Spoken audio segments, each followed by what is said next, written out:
بتخون الملكة بت. وطبعا علشان احنا جايين من عصر الهكسوس فلازم نثبت للناس كلنا ان احنا مصريين. انا مصري يلا.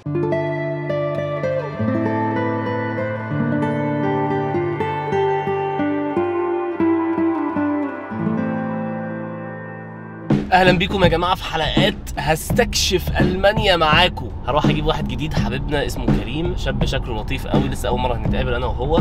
كلمني وطلع ان هو عايش في قريه جنب القريه اللي انا كنت عايش فيها زمان قبل ما اروح فرانكفورت. صبح صبح يا عم كيمو. صباح الخير. منور يا بيه حبيبي.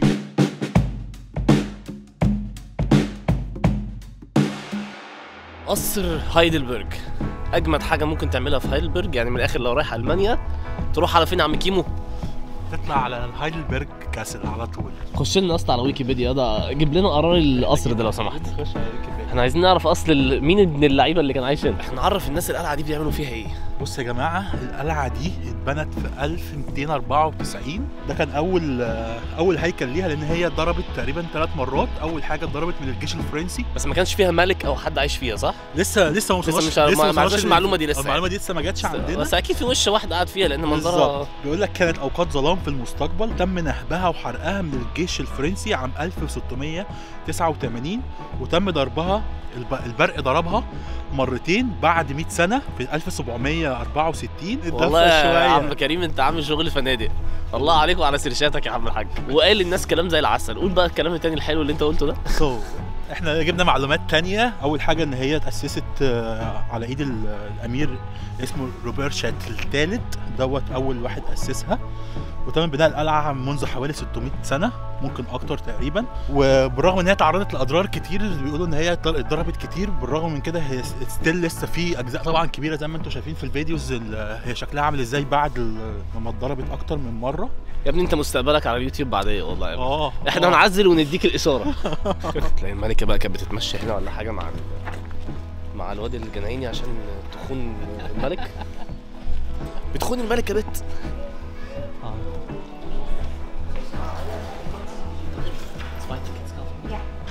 دانكشن ebenfalls.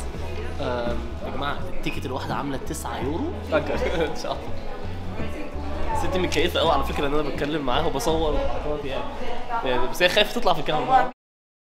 اول مره اكون في اوروبا اخش فيها قلعه، وبصراحه اكون متفاجئ بيها قد ايه هي فخمه جدا جدا وكبيره جدا جدا جدا. اهم حاجه لو جيت المانيا، اهم حاجه سافر كتير، جرب تروح اماكن كتير، مدن، قرى جنبك، اماكن قريبه منك، اماكن بعيده. جرب، لان في حاجات كتيره قوي قوي تتشاف، وفي حاجات بسيطه قوي الواحد بيعيشها لما بيسافر وبيتقابل وبيختلط وبتحصل مواقف غصب عنك بتضطر تتكلم مع اللي حواليك، سواء بقى بالالماني بالانجليزي بالمش عارف ايه كل حاجه. فانت بتاخد تجربه جديده قوي من نوعها. لو جيت المانيا، والناس المصريين اللي زي كريم اللي تواصلوا معايا من المانيا، يا جماعه سافروا يا باشا، مش لازم تروح بعيد، روح اي قريه قريبه منك، في اماكن كتيره قوي قوي مميزه هنا في المانيا. جاهز يا عم كيمو للقصر؟ يلا بينا. استكشاف يابا جديد من نوعه. يلا. ايه رايك بس في نفسك وانت ظاهر اول مره في الكاميرا؟ احساس جميل خالص. يعني تجربه جديده. في الكاسل، في فارماسي، في مش عارف ابوتيكا. يا جماعه ده في ميوزيوم للصيدليات، يعني صيدليه، ميوزيوم صيدليه. فاهم حاجه؟ انا نفسي مش فاهم لسه، هنشوفه دلوقتي. هو عباره عن متحف للصيدليات عم كيمو. بالظبط. يا جماعه ده ادويه من اكتر من ملايين السنين كاتبين على البتاع اهو، والادويه اللي كانوا بتستخدم ايه في الصيدليات وكده. تعبان يا عم كيمو ولا حاجه؟ لا احنا داخلين صيدليه يا عم الحاج. لو دخلت تعبان انا عايز بس اي حاجه. ممكن نديك اي دواء من 20 سنه ولا حاجه. Okay, so they bring the things from the real pharmacy and they put it here at the museum. ايه ده في عربي. لا ده اردو اهو. عربي يا جدعان. في صوتنا عالي ولا ايه؟ الادويه مع الاقراص مسحوقه. بصوا يا جماعه عشان بس اثبت لكم ان الطب والصيدله والادويه اصلهم عربي اسلامي. اهو كاتبين سيكشن جامد فوق اهو لوحده، شايفينه اهو، اسمي فوق قال اهو، شايفه؟ يا الله عليك، فخر. يلا على فخر ان احنا هنا ولا ايه؟ طبعا فخر يا جدعان، والمصحف ان احنا هنا اهو. اسمي فوق اهو يا جدعان، اسمي موجود فوق اهو، اسمي وربنا، اسمي اهو. وجدي ده جدي اهو، جدي وعمي ده خاله اهو بيعملوا الوصفه السحريه. بس كويس والله ان هم يعني معترفين بالموضوع، لان غالبا هتلاقيهم معترفين بس مش ظاهرينه يعني في الحاجات دي. بص زي ما حصل معايا في لندن قبل كده. اوكي. دخلت لندن ولقيت حجر رشيد.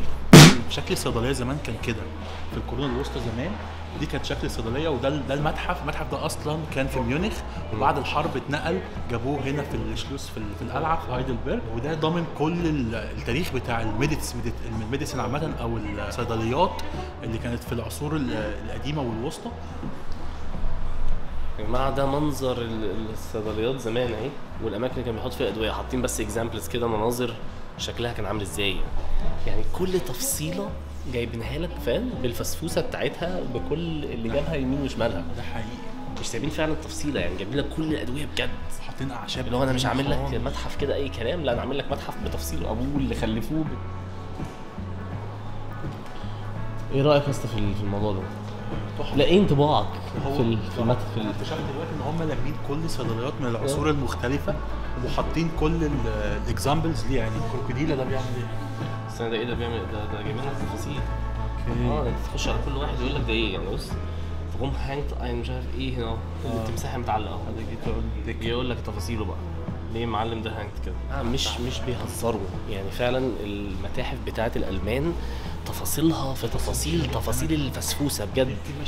جايبين لا وجايبين لك مناظر ومهتمين قوي يا جماعه بالشكل فاهم يعني كل حاجه فعلا. ما اعرفش جايبينها منين، هل هم عاملينها كاكزامبل ولا انا شم الريحه الاعشاب حقيقيه يعني. ايه ده خلطه ملوخيه، خلطه ملوخيه. استنى يا جدعان، شايفين خلطه الملوخيه دي؟ وهتكون دي شناء قلق يشنقوك ولا اول يونيكورن اشوفها في حياتي بقى. والله ده الكل مش بيهزر. انتوا مش ملاحظين حاجه يا جماعه؟ انا يمكن اخدت بالي منها. انت مقتنع ان المكان ده من الاف السنين، وبص التقفيل بتاع الرينوفيشن عامل ازاي يعني. بص طالعين سلالم نظيفه ازاي، شايفين المنظر؟ طالعين ده حاجات نظيفه ومتقفل صح، ومفيش تراب ومفيش عفار ومفيش، صح ولا غلطان ولا انت مش واخد بالك من التفاصيل يعني. بص الفينشنج بتاع الناس عامل ازاي يعني. بص حته ركن زي ده، بس هو الانفايرمنت مصر الجو ساقعه اكتر، مفيش تراب. مفيش تراب يعني، احنا عشان عندنا صحراء كتير وما في تراب فهم حظهم ان هم ما عندهمش تراب اصلا. خلي بالك. ايوه يا جماعه، بس التقفيل برضه ستيل يعني مش قادر افهمني. بص انا فاهم. بص الاماكن نظيفه يعني، كل حاجه نظيفه، الارض نظيفه. هو في ايه يا جدعان؟ في ايه؟ مش كده يا اخي. ده اللي انا قصدي عليه والله العظيم يا كريم. يعني احنا دلوقتي في كهف. بص المنظر فوقيك عامل ازاي. انت في كهف في حاجه من الاف السنين، وبص نظيفه متقفله صح ملايين السنين هنا يا جدعان، وبرضه التقفيل لسه التقفيل لسه بصراحه مش طبيعي. بص المنظر اللي احنا فيه ده.